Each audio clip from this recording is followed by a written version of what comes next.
Hello, welcome to the legal expert. मैं हूँ Divyanshu Srivastava. Legal expert जो चैनल है, यूट्यूब चैनल है, इसमें बहुत सारी आपको नॉलेज प्रोवाइड की जाएगी, है ना। नॉलेज प्रोवाइड की जाएगी, लाइक आपको इसमें अकाउंट्स की नॉलेज दी जाएगी, ठीक है, इकोनॉमिक्स की नॉलेज दी जाएगी, और भी बहुत सारी चीज़ें आपको इसमें बताई जाएगी। इसीलिए लीगल एक्सपर्ट इस चैनल का नाम है। तो इसमें केस स्टडीज़ बताई जाएगी, केस स्टडीज़ बताएगी रिलेटेड टू दी लॉ, है ना। 9th और 10th क्लास की आपको इसमें पॉलिटिकल साइंस, है ना, और इकोनॉमिक्स भी इसमें बताई जाएगी। और देखिए, इसमें ऐसा नहीं है कि आपको ऊपर ऊपर से पढ़ाया जाएगा। इसमें आपको बेसिक टू एक्सपर्ट लेवल का आपको इसमें नॉलेज दिया जाएगा। मतलब एग्ज़ामिनेशन में आप अच्छा परफॉर्म कर सकते हैं, इस टाइप से आपको इसमें पढ़ाया जाएगा, है ना। और इसमें आपको करंट अफेयर्स बताया जाएगा, करंट अफेयर्स भी बताया जाएगा, है ना। ढेर सारी, मतलब लॉट्स ऑफ नॉलेज आपको इसमें मिलेगी, ठीक है। तो आपको जैसा भी होगा आप कमेंट बॉक्स में इसमें पूछ सकते हैं, किसी भी रिलेटेड से क्वेरीज होगी तो। और ऐसा नहीं है कि ये जो लीगल एक्सपर्ट चैनल है, इसमें मतलब आपको एक्सपर्ट्स पैनल से आपको अच्छी इन्फॉर्मेशन प्रोवाइड करवाई जाएगी।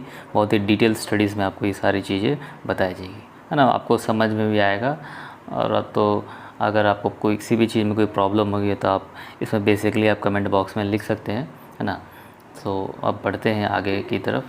तो चलिए, आज का जो चैप्टर आज हम लोग स्टार्ट करेंगे वो क्लास टेंथ का सिविक्स का एक चैप्टर है जिसका नाम है पावर शेयरिंग। उसी को आज हम लोग स्टार्ट करेंगे और देखते हैं कि आपको क्लियर होता है कि नहीं, है ना। देखो, पावर शेयरिंग का मतलब होता है, ये चैप्टर 1 है सिविक्स का, ठीक है।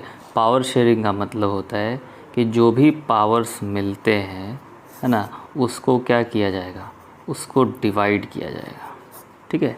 देखो, कोई भी अगर पावर हम लोग को मिलता है तो उसको डिवाइड अगर नहीं करें तो there is a lots of confusion between the social groups. अगर मान लीजिए हम लोग पावर को डिवाइड नहीं करते, तब क्या होगा, देखिए यहाँ पे, तब हो जाएगा आपका स्टेबिलिटी ऑफ पॉलिटिकल ऑर्डर, है ना। पॉलिटिकल ऑर्डर क्या रहेगा, स्टेबिलिटी पॉलिटिकल ऑर्डर? नहीं, बिल्कुल नहीं रहेगा। मतलब हम लोग का जो कंट्री है ना, इसमें स्टेबिलिटी ही नहीं रहेगी अगर पावर को डिवाइड नहीं करेंगे। क्योंकि जो सोशल ग्रुप्स वाले हैं, है ना, वो क्या कर सकते हैं, इस पे सोशल कन्फ्लिक्ट्स को फैला सकते हैं। अब ध्यान से देखो, यहाँ पे एक चीज़ बताने वाला हूँ कि पहला, अगर हम लोग पावर को शेयर नहीं करेंगे या फिर पावर को डिवाइड नहीं करेंगे तो हमारा जो पॉलिटिकल ऑर्डर है वो क्या हो जाएगा, अनस्टेबल हो जाएगा। अगर हम लोग ये चाहते हैं कि पॉलिटिकल स्टेबिलिटी बनी रहे तो पावर को क्या करना पड़ेगा, डिवाइड करना पड़ेगा। अगर मान लीजिए अगर हम लोग पावर को डिवाइड नहीं करते हैं तो पॉसिबिलिटी है कि सोशल ग्रुप्स के बीच में क्या हो सकता है, कन्फ्लिक्ट हो सकता है। सोशल ग्रुप का मतलब होता है कि अलग अलग टाइप के लोग रहते हैं किसी भी कंट्री में, अलग अलग कास्टिज़म हो गया, या फिर जो भी अलग अलग लोग हैं वो लोग रहते हैं अपनी सोसाइटी में। तो ये लोग के बीच में क्या हो सकता है, कन्फ्लिक्ट हो सकता है, ठीक है। अब देखो, यहाँ पे हम लोग की जो सोसाइटी चलती है वो 3 पिलर्स ऑफ सोसाइटीज़ है। 3 पिलर्स ऑफ सोसाइटीज़ का मतलब होता है यही तीनों मिल करके क्या करते हैं, मैक्सिमम देश को यही चलाते हैं। अगर ये तीनों पिलर्स में से कोई भी एक पिलर हिला तो हमारी जो कंट्री है इंडिया, वो क्या हो सकती है, अनस्टेबल हो सकती है, ठीक है। अब देखो, तो 3 पिलर्स ऑफ सोसाइटीज़ में क्या क्या आ जाएगा, देखो, लेजिस्लेचर, एग्जीक्यूटिव और जुडिशरी। अब यहाँ पे देखो, इन लोगों ने भी क्या किया हुआ है, पावर को डिवाइड कर लिया है ना। लेजिस्लेचर का काम क्या होता है, टू मेक लॉ ये बना देगा, ठीक है। एग्जीक्यूटिव का काम होता है टू इम्प्लीमेंट लॉ को इम्प्लीमेंट करवाना किसका काम होता है, एग्जीक्यूटिव का काम होता है। जुडिशरी का काम ये होता है कि मान लो लेजिस्लेचर और एग्जीक्यूटिव में कोई झगड़ा होता है तो जुडिशरी को क्या करता है, जुडिशरी इसको सॉल्व कर देता है, ठीक है। झगड़ा होगा तो इन दोनों को क्या करना पड़ेगा, जुडिशरी की बात माननी पड़ेगी।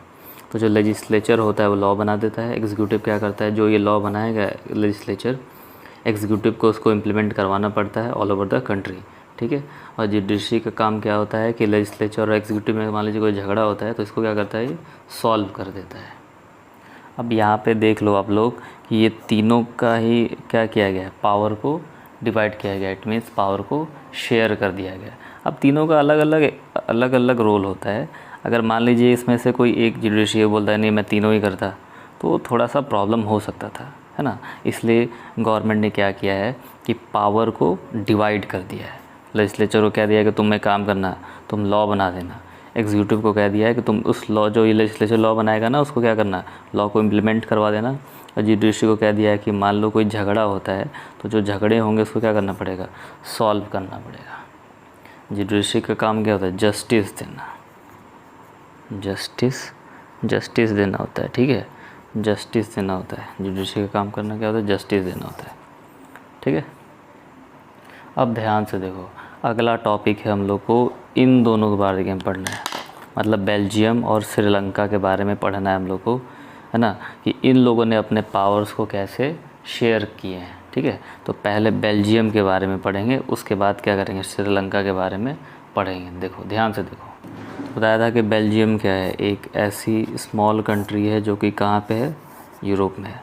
अच्छा, इसका जो बेल्जियम है, ये जो इसका बॉर्डर शेयर होता है वो फ्रांस के साथ, नीदरलैंड के साथ, जर्मनी, लगभग और भी एक कंट्री है, उन लोगों के साथ क्या करती है, अपने बॉर्डर को शेयर करती है।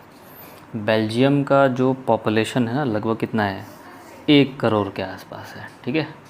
अब देखो अभी बताया था कि बेल्जियम का टोटल पॉपुलेशन कितना था, लगभग 1 करोड़। तो 1 करोड़ में से टोटल पॉपुलेशन बेल्जियम का जो कि क्या था, 59% जो कि फ्लेमिश रीजन में रहते हैं। देखो इस वाले रीजन को क्या बोल रहे हैं, फ्लेमिश रीजन में रहते हैं। ये लोग क्या बोलते हैं, ये लोग डच बोलते हैं, ठीक है।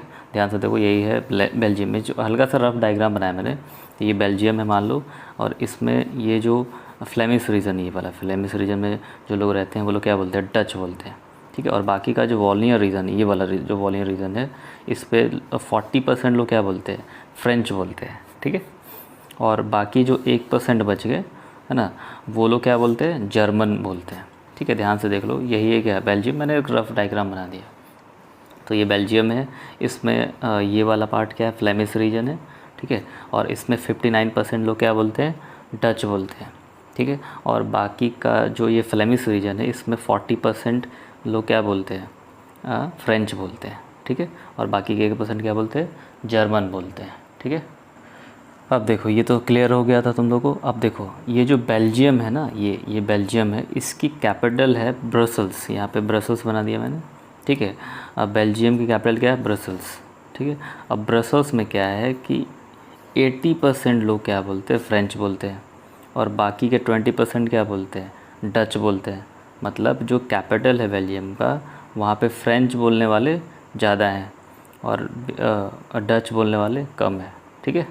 आगे देखो, अब यहाँ पे देखो, जो डच स्पीकिंग है ना, जो डच स्पीकिंग है वो पूरे कंट्री में क्या है, उनका मेजॉरिटी है। बट जो कैपिटल है बेल्जियम की, ब्रसल्स, उसमें फ्रेंच बोलने वाले ज़्यादा हैं, लैंग्वेज के हिसाब से देखें तब, ठीक है। तो मतलब एक बार वापस से रिपीट कर दे रहा हूँ कि जो डच स्पीकिंग वाले वो मेजॉरिटी है पूरे कंट्री में, और जो फ्रेंच बोलने वाले हैं वो मेजॉरिटी कहाँ पे, ब्रसल्स में। ब्रसल्स कहाँ पे, बेल्जियम का कैपिटल है, ठीक है। देखो आगे देखो, अब देखो ये जो पॉइंट है इसमें बहुत अच्छा बताया है कि भले ही जो फ्रेंच स्पीकिंग वाले हैं वो माइनॉरिटी है पॉपुलेशन में, ठीक है, और डच वाले मतलब ज़्यादा हैं, बट याद रखना माइनॉरिटी स्पीकिंग वाले क्या हैं, ज़्यादा पावरफुल और रिच हैं डच के कंपैरिजन में। एटलीस्ट मैंने बताया था अभी थोड़ी देर पहले कि डच बोलने वाले लोग कंट्री वाइज ज़्यादा हैं, और ब्रसल्स में फ्रेंच बोलने वाले ज़्यादा हैं। और अभी बोल रहा हूँ ये कि जो फ्रेंच बोलने वाले हैं ना, पॉपुलेशन वाइज माइनॉरिटी में है, लेकिन ये क्या है, रिच एंड पावरफुल है। किसके कंपेयर में, तो डच के कंपेयर में, ठीक है। आगे देखो, अब देखो यहाँ पे डच बोलने वाले और फ्रेंच बोलने वाले, मतलब डच स्पीकिंग और फ्रेंच में जो कम्युनिटीज़ है ना, ये लोग टेंशन में आ गए थे कौन से साल में, 1950s और 1960s में। टेंशन वाली बात है ही, क्योंकि देखो मेजॉरिटी वाइज देखे, कंट्री वाइज देखे तो डच बोलने वाले ज़्यादा थे, लेकिन ये जो ब्रसल्स है वहाँ का जो कैपिटल बेल्जियम का, वहाँ पे फ्रेंच वाले बोलने वाले जाते, तो इन लोगों के बीच में थोड़ा टेंशन आ जाता था, ठीक है, कि मेरी कम्युनिटी थी, मेरी कम्युनिटी थी। अब ये लोग देखो पढ़े लिखे टाइप के जो लोग हैं ना, तो इन लोगों ने क्या किया, अपने पावर को डिवाइड कर दिया। आगे बताऊँगा थोड़ी देर में, देखो अब देखो आगे। अच्छा, ज़्यादा टेंशन कहाँ पे आया था, तो ज़्यादा टेंशन ब्रसल्स में आया था, ठीक है। अब ये देखो, अब इसके बाद ये जो पॉइंट्स है मैंने क्लियर कर दिया, आप इसको नोट डाउन भी कर सकते हो, बहुत बेनिफिट पॉइंट्स है ये सारी चीज़ें, ठीक है। तो ये बहुत बड़ा था, तो मैंने क्या किया, इसको तोड़ तोड़ के क्या कर दिया, छोटा बना दिया, है ना। तो कोई भी चीज़ का बेसिक रूल होता है, अगर वो पढ़ने में बहुत पड़ा है ना, तो उसको क्या करो, पार्ट बाय पार्ट उसको छोटा कर लो, और पढ़ पढ़ के उसको क्या कर दो, एकदम छोटा बना लो, पॉइंट्स लिख लो उसमें से, ठीक है। चलो अभी तो बेल्जियम का बता दिया मैंने, अब बताने जा रहा हूँ श्रीलंका का। देखो क्या कहानी है। श्रीलंका बेसिकली आप लोग जानते होंगे, ये भारत का क्या है, नेबर कंट्री है, ठीक है, नेबर कंट्री यहाँ पे। अब ध्यान से देखो कि इन लोगों का पावर शेयरिंग कैसा था। सिन्हालास बोलने वाले कितने थे, 74% थे, जो कि क्या थे, मेजॉरिटी में थे। और जो तमिल स्पीकर्स थे वो कितने थे, 18% थे, जो कि क्या थे, माइनॉरिटी में थे। मतलब सिन्हाला बोलने वाले वहाँ पे ज़्यादा थे, और तमिल से बोलने वाले क्या थे, कम थे, 18%। जो लोग कम होते हैं उसको माइनॉरिटी बोला जाता है। अब तमिल्स का क्या था ना, 2 सब ग्रुप था, ठीक है। एक ऐसे तमिल्स जो वहाँ के नेटिव थे, नेटिव का मतलब होता है कि वहाँ के जो मूल निवासी होते हैं, है ना, वो लोग उस कंट्री के मूल निवासी थे, जो कि जिनको क्या कहा जाता था, श्रीलंकन तमिल्स बोला जाता था। और बाकी के जो 13% है ना, सॉरी, श्रीलंकन तमिल्स कितने थे, 13% थे। 2 ग्रुप बटा था तमिल्स का, एक तमिल नेटिव्स थे, ठीक है, जिनको क्या श्रीलंकन तमिल्स बोला जाता था, और वो कितने थे, 13% का।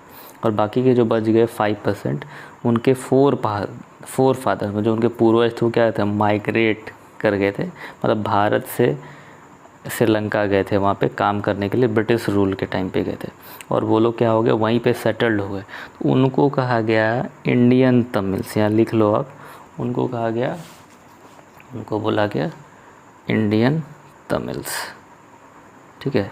वापस से बता दे रहा हूँ, देखो यहाँ पे कि श्रीलंका का भी केस बता रहा हूँ। तो श्रीलंका क्या है, भारत का एक नेबर कंट्री है ना। अब देखो यहाँ पे जो सिन्हालास बोलने वाले थे वो कितने थे, 74% थे, जो कि क्या थे, मेजॉरिटी में थे। और जो तमिल्स थे, मतलब जो तमिल बोलते थे, वो लोग क्या थे, माइनॉरिटी में थे, और वो कितने थे, 18% में थे। तमिल्स का 2 ग्रुप था, है ना, तमिल्स का कितना था, 2 सब ग्रुप था। एक तो वो लोग थे जो कि क्या थे, तमिल नेटिव्स। नेटिव्स का मतलब बता दिया मैंने अभी थोड़ी देर पहले।